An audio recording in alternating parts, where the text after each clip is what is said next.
Kementerian Pekerjaan Umum dan Perumahan Rakyat merencanakan mengalokasikan anggaran Rp35,45 triliun untuk pembangunan infrastruktur Ibu Kota Negara atau IKN Nusantara di tahun depan.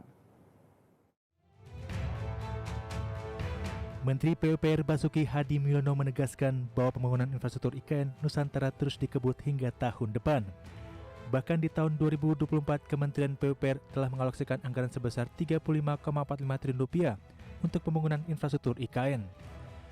Alokasi anggaran dana tersebut rinciannya akan dialokasikan sebesar Rp1,58 triliun untuk Direktorat Jenderal Cipta Karya, yang akan digunakan untuk pengendalian banjir das Sanggai 1A, kawasan inti pusat pemerintahan. Sementara untuk Ditjen Bina Marga akan menggunakan anggaran Rp16,67 triliun untuk pembangunan berbagai proyek.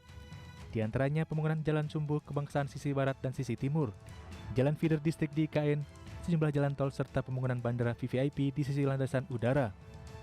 Pada tahun 2020 dukungan infrastruktur dasar IKN dialokasikan sebesar Rp35,45 triliun dengan rincian Ditjen Sumber Daya Air sebesar Rp1,58 triliun untuk pengendalian banjir das Sanggai 1A sebagai lanjutannya, dan penyempurnaan dan penataan kawasan bendungan Sepaku serta pembangunan embung KIPP.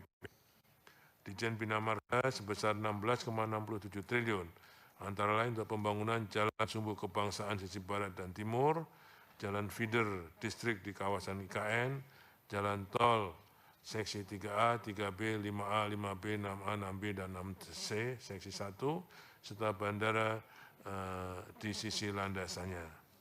Di sisi lain, alokasi dana 2024 juga untuk pembangunan bangunan gedung pada kawasan Istana Kepresidenan, kawasan kantor kementerian, sarana dan prasarana pemerintah hingga kawasan Beranda Nusantara.